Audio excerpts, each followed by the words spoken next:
Commander Vexatel pressed his scaled fingers against the cool metal of his observation deck as he watched the blue planet below. His ship, Silent Watcher, had been hiding behind Jupiter's largest moon for 3 Earth months now, and his crew had learned much about the strange creatures called humans. The Zephyrians were careful people who survived by watching and waiting and never taking risks they did not need to take. Dr. Kyle Henderson rubbed his tired eyes as he stared at the computer screen in his small lab aboard the research station New Horizon. The energy readings made no sense at all, and they were getting stronger every day. Something was out there near Jupiter, and it was not natural. He had been a xenobiologist for 15 years, but had never seen anything like this before. Kyle walked down the narrow hallway to find Lisa Murphy in the engine room. Lisa was the best engineer on the station, and if anyone could explain these readings, it would be her. She was bent over a control panel with grease on her hands and a frown on her face. "Lisa, we need to talk about these energy signatures," Kyle said as he handed her the data pad. Lisa wiped her hands on a cloth and looked at the numbers. Her eyes grew wide as she read through the information. "This is not possible, Kyle. Nothing in our solar system produces energy patterns like this." "That is what I thought too," Kyle replied. "But the readings are getting stronger, and they are definitely coming from near Jupiter." On the other side of the solar system, Captain Susan Wright stood on the bridge of the defense vessel Guardian. She was a career military officer who had spent 20 years protecting Earth's shipping lanes and research stations. Her ship was not the biggest or the fastest, but her crew was loyal and brave. Jake Collins sat at his communication station monitoring all the usual traffic between Earth and the outer colonies. He was young and eager and always hoped to be the first to detect something important. Today might be that day because his instruments were picking up something very strange. "Captain Wright," Jake called out, "I am getting some unusual readings from the Jupiter area, and they do not match anything in our database." Susan walked over to look at Jake's screen. The patterns were unlike anything she had seen before, but they were definitely artificial. Someone or something was out there, and they were trying very hard not to be detected. Commander Vextal watched the humans through his advanced sensors and marveled at their behavior. When most species detected unknown energy signatures, they either fled immediately or prepared for war. But these humans were doing something completely different. They were moving closer to investigate. The human research station was changing course to get a better look at the area where his ship was hiding. Their small defense vessel was also approaching, but not with weapons ready. Instead, they seemed curious and excited about what they might find.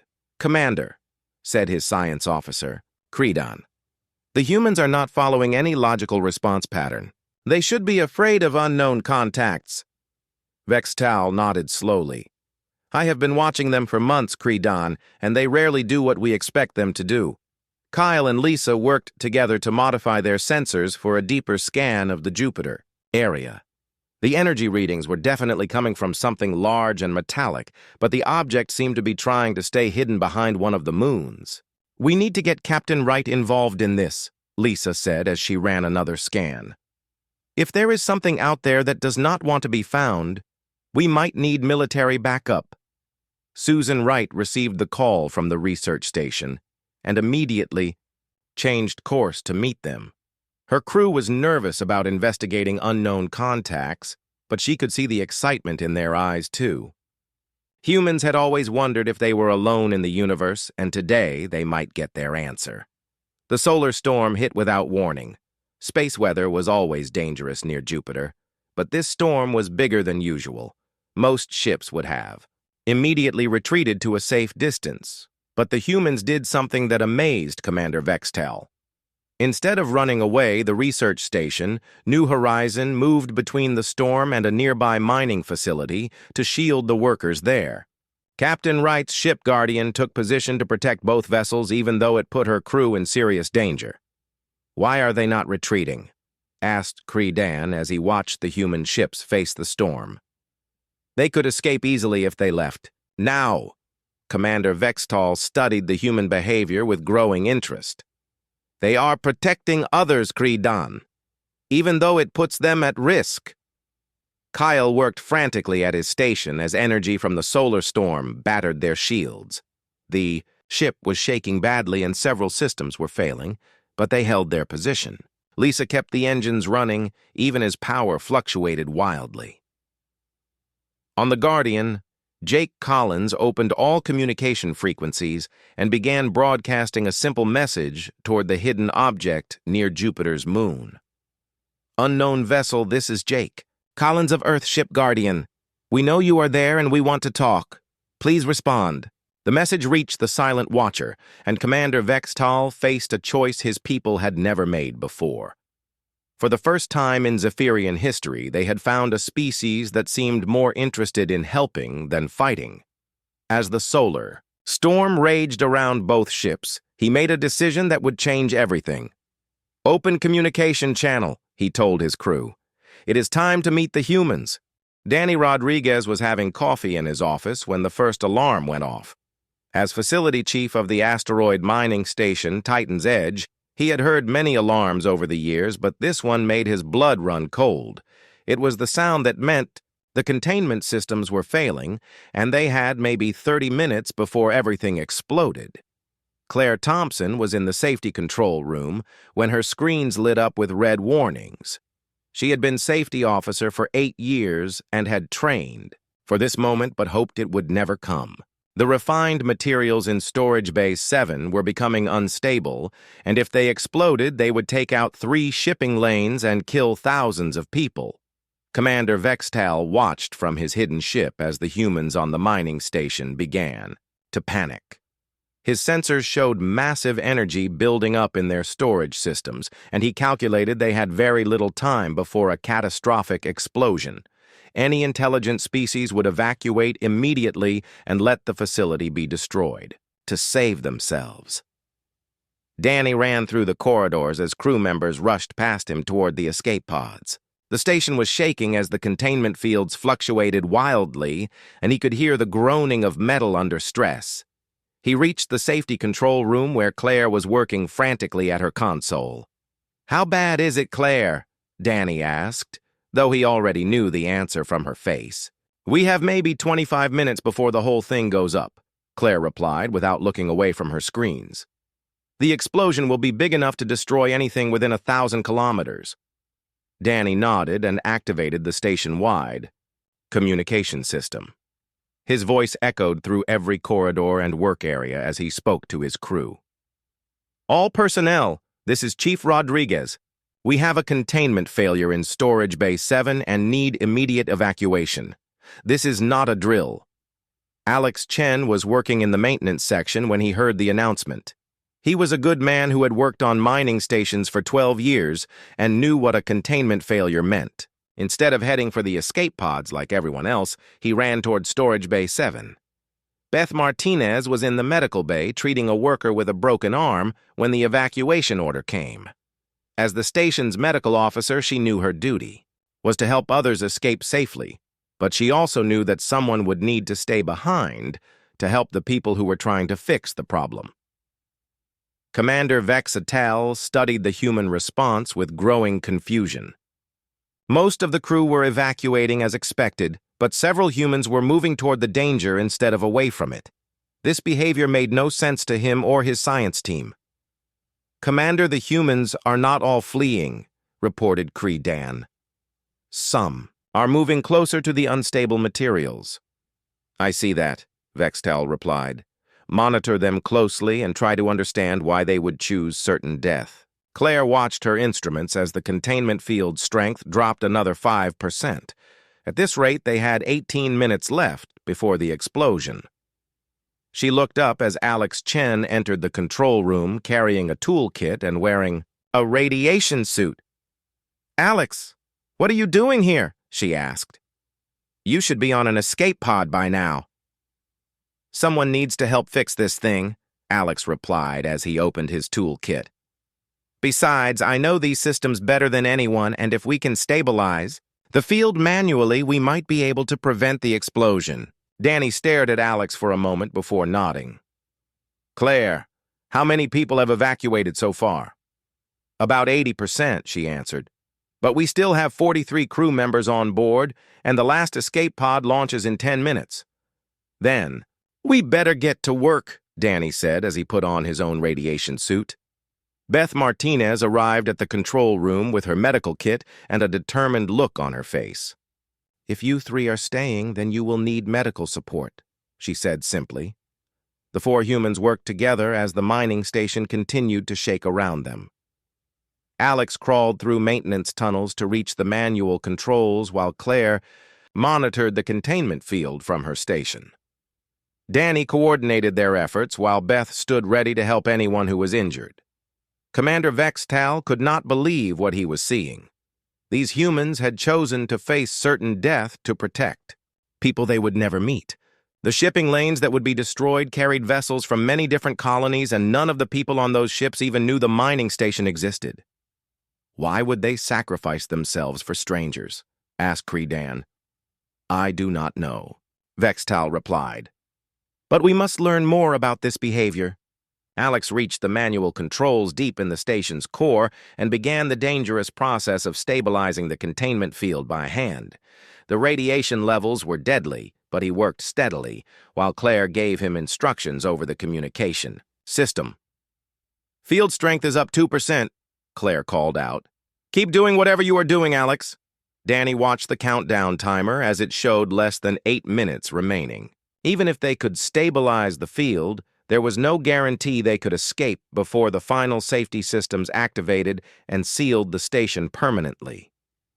Beth monitored Alex's vital signs through his suit sensors and saw that the radiation was already affecting his body. "Alex, your exposure levels are getting dangerous," she warned. "I know, Beth," Alex replied calmly, "but I am almost finished here."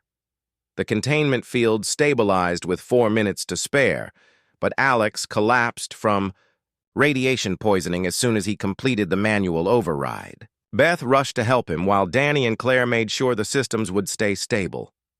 "We did it," Claire said with relief in her voice. "The field is holding and the materials are cooling down." Commander Vexatal watched as the humans celebrated their success, even though one of their number was dying from his efforts to save others. Alex Chen had given his life to protect strangers, and his friends seemed to think this was normal behavior. The rescue ships arrived to evacuate the remaining crew members and take Alex to a medical facility where doctors would try to save his life. Danny was the last to leave the station after making sure all systems were secure and no one else was left behind. As the silent watcher followed the human ships at a safe distance, Commander Vextal realized he had witnessed something unprecedented. These humans possessed a quality his people had never encountered before, and he needed to understand it better if the Zephyrians were ever going to make contact with this strange species. The civilian transport ship Prairie Wind was carrying 200 passengers from Mars colony to Earth when disaster struck. Captain Greg Turner of the rescue vessel Lifeline received the distress call at 800 hours and immediately changed course to help, but he knew the numbers were bad. His ship could only carry 100 people safely, and the Prairie Wind was losing life support fast. Helen Clark was 73 years old and had been making the journey between Mars and Earth for 15 years to visit her grandchildren. When the transport ship's engines failed and left them stranded in a decaying orbit, she did not panic like some of the younger passengers. Instead, she began talking to people and organizing them into groups. Commander Vextal observed the human rescue operation with great interest. The mathematics were simple and brutal. Half the passengers would die because there was not enough space on the rescue ship. Logic dictated that the youngest and strongest should be saved first to ensure species survival. Amy Foster sat at her navigation station aboard the Lifeline and calculated their approach vector to the disabled transport. She was the best pilot on the rescue ship and knew that docking with a spinning vessel in decaying orbit would be extremely dangerous. One mistake could kill everyone on both ships. Pete Williams was in the engine room pushing the Lifeline's systems beyond their designed limits. The ship had been built to carry 50 passengers in comfort, But Captain Turner wanted to modify it to take as many people as possible from the prairie wind. Pete knew this meant risking everyone's life, but he also knew it was the right thing to do. Helen Clark stood in the main passenger compartment of the Prairie Wind and addressed the frightened people around her. "Listen carefully, everyone," she said in a calm voice. "The rescue ship can only take half of us on the first trip, but they will come back for the rest." A young man named Bobby spoke up from the crowd. "How do we decide who goes first and who stays behind?" Helen looked around at the faces staring at her and made a decision that surprised everyone, including herself. "We will draw numbers," she said simply. "Everyone gets an equal chance regardless of age or health." Commander Vextal could not believe what he was hearing through his sensors. The humans were choosing survivors randomly instead of using logical selection criteria. This was the most inefficient method possible and made no sense from a survival standpoint. "The humans are not following optimal rescue protocols," reported Credan. "They should prioritize the young and healthy." "I know," Vextal replied. "But watch what happens next." Captain Turner docked the lifeline with the Prairie Wind despite the dangerous conditions. The disabled ship was spinning slowly and losing altitude with each orbit, but Amy's piloting skills kept both vessels stable during the transfer. Helen organized the lottery system using pieces of paper torn from a book. Half the papers had stars drawn on them and half were blank. Everyone would draw once, and those who got stars would go on the first rescue trip. A young mother named Lisa drew a blank paper and began to cry because it meant she would stay behind with her infant son. An elderly man named Frank drew a star, but immediately gave it to Lisa. "You have more life ahead of you than I do," he said quietly. Commander Vextal watched in amazement as more humans began giving up their rescue slots to others. Parents gave their places to younger people without families. Healthy adults gave their spots to sick passengers. The random system had lasted less than 10 minutes before humans began changing it based on compassion instead of chance. Pete Williams worked frantically to modify the life support systems while passengers were transferring between ships. He was bypassing safety protocols and pushing equipment past its design limits, but managed to create space for 20 additional people. "Captain," Pete called over the communication system, "I can make room for 120 passengers if we shut down non-essential systems and run everything at minimum levels." Captain Turner made the announcement to both ships that they could take more people than originally planned. The passengers on the Prairie Wind cheered, but many who had already given up their lottery slots refused to take them back. Amy Foster struggled to control both ships as the Prairie Wind's orbit continued to decay. The docking clamps were under enormous stress, and she could feel the hull beginning to buckle. They needed to separate soon, or both vessels would be destroyed. "Captain, we need to go now," Amy said with tension in her voice. "The orbital mechanics are getting worse, and I cannot hold this position much longer." 120 passengers transferred to the lifeline, but 80 people remained behind on the dying ship. Helen Clark was among those who stayed, and she watched through the viewport as the rescue ship pulled away to take the survivors to safety. Commander Vextal expected the remaining passengers to panic or become violent as they faced certain death. Instead, they organized themselves into work groups and began trying to repair their ship's failing systems. Helen took charge of rationing the remaining food and water while others worked on life support. "They are not giving up," observed Credan, "even though they know they will die." "No, they are not giving up," Vextal agreed, "and that may be the most important thing we have learned about humans." The Prairie Wind's engines could not be repaired, but the passengers managed to stabilize their life support long enough for Captain Turner to return with the lifeline. He had dropped off the first group of survivors and immediately turned around to come back for the others. Pete Williams had worked miracles with the ship's systems and managed to squeeze even more capacity out of their life support.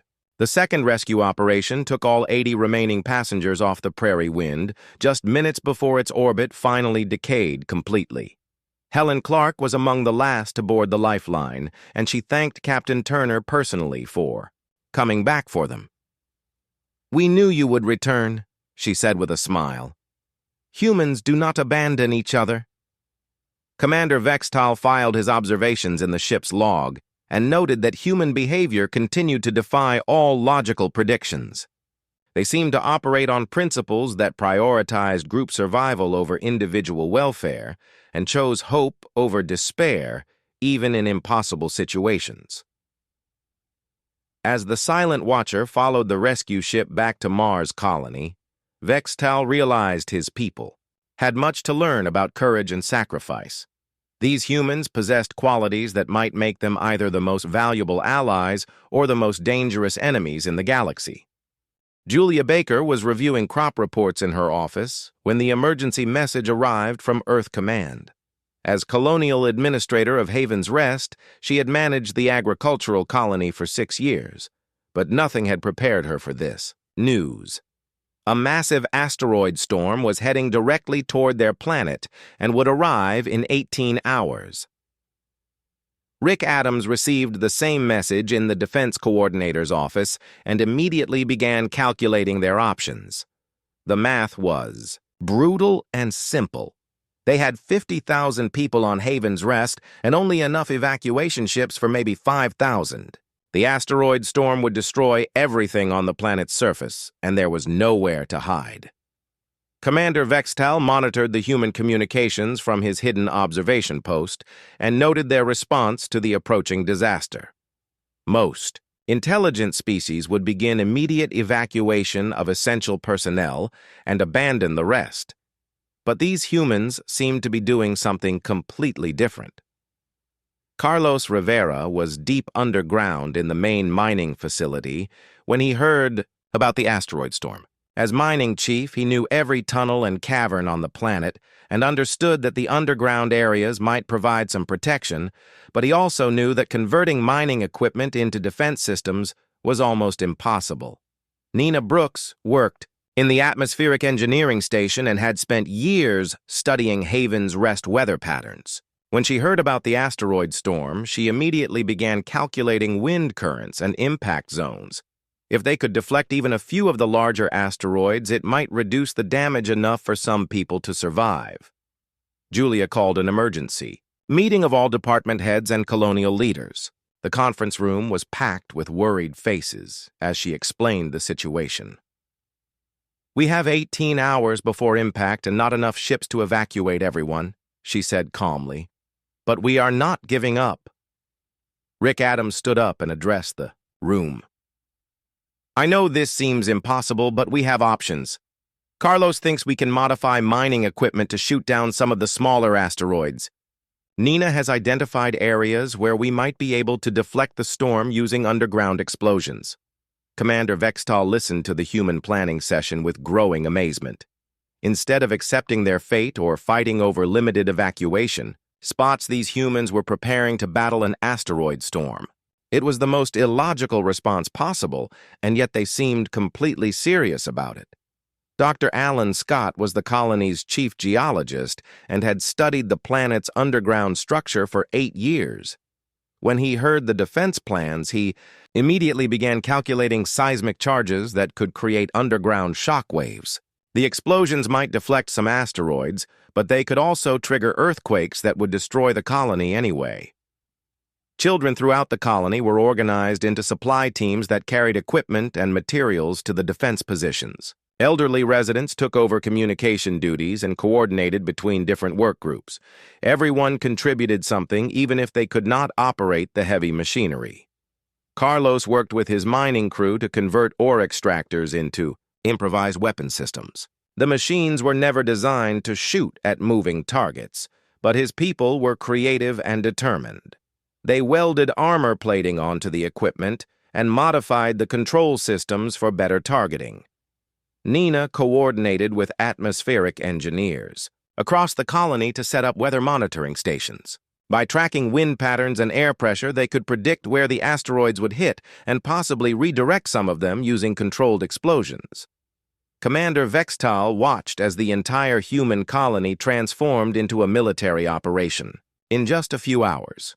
Even small children were helping by carrying supplies and organizing equipment. No one was panicking or fighting over evacuation slots because they were all working together toward the same impossible goal. "Commander, this behavior makes no sense," reported Credan. "They cannot possibly survive an asteroid storm of this magnitude." "I know it makes no sense," Vextal replied, "but observe how they are working together. Every person is contributing to the defense effort instead of trying to save themselves." Dr. Scott positioned seismic charges at strategic points across the planet's surface. The explosions would need to be timed perfectly to create shock waves that might push asteroids off course. He knew the chances of success were very small, but he also knew that doing nothing guaranteed everyone would die. Julia Baker visited every work site and spoke with volunteers throughout the colony. Mothers and fathers were working on defense systems while their children helped with supplies. Elderly people who could barely walk were operating communication equipment. Everyone understood they would probably die, but no one was giving up. The AS. First asteroids appeared in the planet's upper atmosphere exactly 18 hours after the warning. Carlos and his mining crews opened fire with their converted equipment, while Nina's atmospheric engineers triggered controlled explosions to redirect incoming rocks. Some asteroids were destroyed or deflected, but many more got through the improvised defenses. The impacts began across the planet's surface as buildings were destroyed and fires started everywhere. Dr. Scott triggered his seismic charges, hoping to create enough interference to save at least some of the colony. Commander Vextal recorded everything as the human colony fought against impossible odds. Most of their defenses failed, and thousands of people were killed in the first few minutes of impacts. But the survivors regrouped immediately and continued fighting instead of surrendering to despair. The asteroid storm lasted for 6 hours, and when it finally ended, most of Haven's rest had been destroyed. The Colonial Administration building was gone, along with the main power plant and most of the residential areas. Fires burned across the landscape and toxic dust filled the atmosphere, but some humans had survived in underground shelters and protected areas. Julia Baker was among them, and she immediately began organizing rescue efforts for people trapped in collapsed buildings. Rick Adams coordinated the firefighting efforts, while Carlos used his mining equipment to dig through debris. Dr. Scott's seismic charges had worked better than expected and created underground caverns that protected nearly 2,000 people from the worst impacts. Nina's atmospheric modifications had redirected enough asteroids to prevent total destruction of the colony. Commander Vextal realized he had witnessed something unprecedented in galactic history. These humans had faced certain extinction and chosen to fight rather than accept defeat. Most had died, but some had survived because they refused to give up hope even when logic said they should. As rescue ships finally arrived from Earth to help. With recovery efforts, Vextal understood that humanity possessed a quality his people had never encountered before. They called it courage, but it was more than simple bravery. It was the refusal to surrender no matter how hopeless the situation appeared to be. Sandra Lopez had been a Marine commander for 12 years before retiring to Haven's Rest, but when the asteroid storm hit, she immediately took charge of the underground survivors. 2,000 people were trapped in the mining tunnels with food for 3 days and no way to contact the outside world. The surface installations were completely destroyed, and toxic dust made it impossible to go above ground. Marcus Wright was the geological survey chief who knew every tunnel and cavern in the underground system. When the impacts began, he had led groups of people into the deepest and most protected areas, but now they were sealed in by collapsed passages and debris. His maps showed possible routes to the surface, but all of them were blocked or dangerous. Commander Vextal had lost contact with the humans when they went underground, but he detected massive activity in the tunnel systems. His instruments showed movement and energy signatures that suggested the survivors were not simply waiting to die. This behavior continued to puzzle him because most species would conserve resources and remain calm in such situations. Bobby Lane was the maintenance chief who had worked in these tunnels for 8 years and knew every pipe and cable in the system. When the power failed, he organized teams to restore emergency lighting using backup generators. When the air recycling systems were damaged, he rigged manual ventilation to keep everyone breathing clean air. Tina Hayes was the medical officer who found herself treating dozens of injured people with very limited supplies. She had bandages for maybe 50 patients, but was caring for more than 200 wounded survivors. Her small medical kit had to serve an entire underground population, and she knew many people would die without proper treatment. Sandra established a command post in the largest cavern and began organizing the survivors into work groups. She assigned teams for medical care, food distribution, tunnel exploration, and equipment maintenance. Everyone had a job to do, and no one was allowed to sit around feeling sorry for themselves. Marcus led exploration teams through the collapsed tunnel system, looking for ways to reach the surface. The passages were dangerous and unstable, but he knew they needed to find an escape route before their food ran out. Several tunnels had been completely sealed by falling rock, but others might be cleared with enough work. Commander Vextal monitored the underground activity and noted that human behavior remained consistent even in desperate circumstances. Instead of fighting over limited resources, they were sharing everything equally. Instead of giving up hope, they were working constantly to improve their situation. Bobby's maintenance teams worked around the clock to keep essential systems running. When the main power generator failed, they connected smaller backup units in series to maintain lighting. When water pipes burst, they rerouted flow through secondary systems. Every problem had a solution if you were creative enough to find it.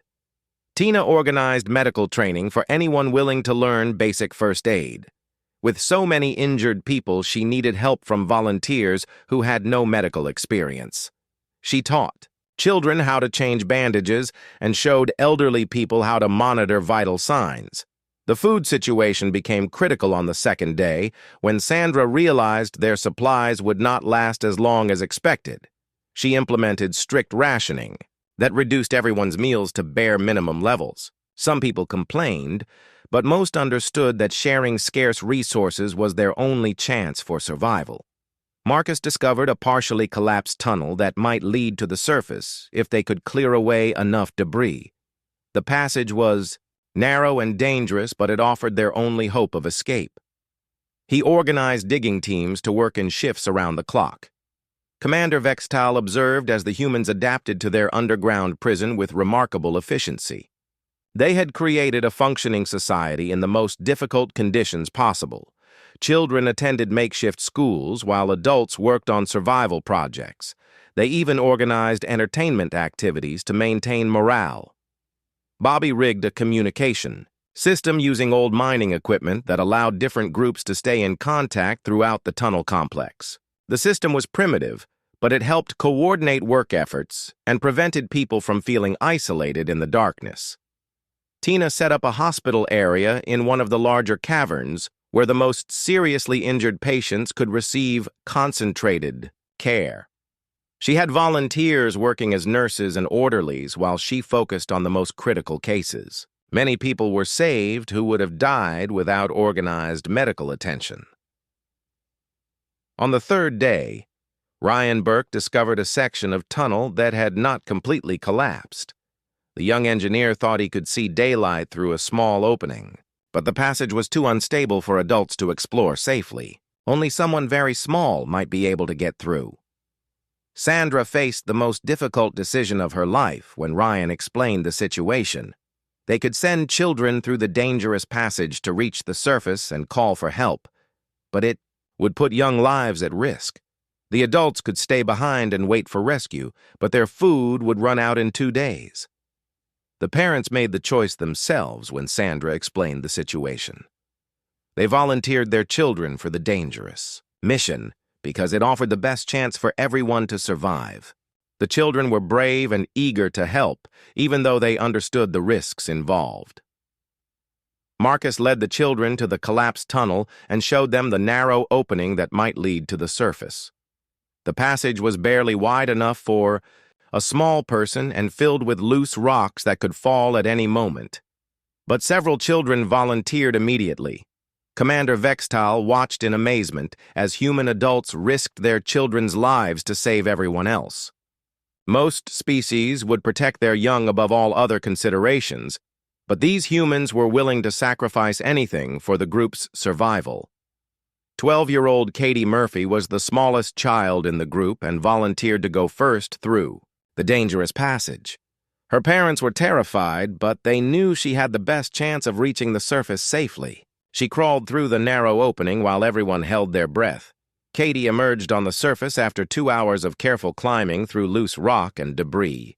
She immediately began signaling for help using an emergency beacon that Bobby had rigged from mining equipment. Her signal was detected by rescue ships that had been searching for survivors. The rescue operation took another day to reach the underground survivors because the tunnel system was so badly damaged. But when help finally arrived, they found an organized community that had maintained hope and discipline throughout their ordeal. Sandra was among the last to leave the tunnels after making sure everyone else was safely evacuated. She had lost 37 people during the underground ordeal, but had saved almost 2,000 others through leadership and organization. Commander Vextal realized he had witnessed the most remarkable display of human courage yet. These people had faced death in the darkness and chosen to create light instead of surrendering to despair. They had maintained civilization in hell and never stopped believing that rescue would come. Captain Troy Nelson brought his rescue ship Endurance into orbit around Haven's Rest 5 days after the asteroid storm and expected to find a dead world. The planet's surface was scarred with impact craters and toxic dust filled the atmosphere. Most buildings had been destroyed, and fires still burned in several locations. But his sensors detected life signs underground, and that gave him hope. Commander Rachel Davis coordinated the orbital support operations from her ship, while Nelson's teams worked on the surface. She had seen disaster zones before, but never anything like this. An entire planet had been nearly destroyed, yet somehow people had survived in underground shelters. Commander Vextal watched the rescue operation from his hidden observation post and marveled at what the humans had accomplished. Any other species would have been found dead or dying after such a catastrophe, but these survivors had maintained organization and hope throughout their ordeal. Kevin Moore was a tunnel specialist who had volunteered for the most dangerous job of reaching the underground survivors. He rappelled down through collapsed mine shafts and crawled through unstable passages to make contact with Sandra Lopez and her people. What he found amazed him more than anything in his 20-year rescue career. The underground community had not simply endured their imprisonment, they had thrived in it. Children attended classes taught by volunteer teachers, while adults maintained essential systems and organized work projects. They had created schools, workshops, and even entertainment programs in the depths of a damaged planet. Ashley White was the emergency coordinator who helped organize the surface rescue operations. She had expected to find panicked survivors fighting over limited resources, but instead discovered a well-organized community that had maintained discipline and cooperation throughout the crisis. Sandra Lopez met the rescue teams at the main entrance to the tunnel complex and gave them a complete status report on all survivors. She had detailed information about injuries, food supplies, equipment status, and morale levels. Her organization had kept nearly 2,000 people alive and functioning as a community. Kevin could not believe what he was seeing as Sandra led him through the underground facilities. The survivors had built furniture from scrap materials and decorated their living areas with artwork made by children. They had maintained sanitation systems and organized medical care for the injured. Commander Vextal monitored the rescue communications and heard the amazement in the human voices as they discovered what their people had accomplished underground. The survivors had not spent their time in despair or panic, but had worked constantly to improve their situation and help each other. Troy Nelson descended to the surface and personally thanked Sandra for her leadership during the crisis. He had commanded rescue operations for 15 years, but had never encountered survivors who were so well organized and disciplined after such a traumatic experience. The evacuation process took 2 days because the rescue teams wanted to document everything the survivors had built underground. The makeshift schools and workshops were photographed as examples of human ingenuity and determination. The medical facilities were studied as models for emergency care in disaster situations. Marcus Wright showed the rescue teams through the tunnel system and explained how they had maintained air circulation and power generation using improvised equipment. His geological knowledge had been crucial for keeping people safe in unstable underground areas. Tina Hayes briefed the medical teams on the procedures she had developed for treating large numbers of patients with limited supplies. Her volunteer training program had created dozens of assistant medics who could provide basic care to injured survivors. Commander Vextal realized that he had witnessed something unprecedented in galactic history. These humans had faced extinction multiple times over the past weeks and had responded with courage and determination instead of fear and surrender. Bobby Lane demonstrated the communication systems he had built from mining equipment to keep different survivor groups in contact with each other. His engineering solutions had prevented panic and isolation during the darkest hours underground. The children who had volunteered for the dangerous surface mission were treated as heroes by the rescue teams. Their courage had saved everyone by allowing contact with the outside world, but they seemed embarrassed by the attention and insisted they had only done what needed to be done. Rachel Davis compiled reports on the rescue operation and noted that human behavior had remained consistent throughout multiple crisis situations. They shared resources equally, protected the weak, and never abandoned hope even when logic suggested they should give up. The last survivors were evacuated from Haven's Rest as Commander Vextal prepared to file his final report to the Galactic Council. He had observed humanity for months and witnessed their response to every type of crisis and disaster. His conclusions would change the relationship between humans and the rest of the galaxy forever. Troy Nelson stood on the surface of the ruined planet and watched the final evacuation ships lift off toward safety. Nearly 2,000 people had survived an impossible situation through courage, leadership, and cooperation.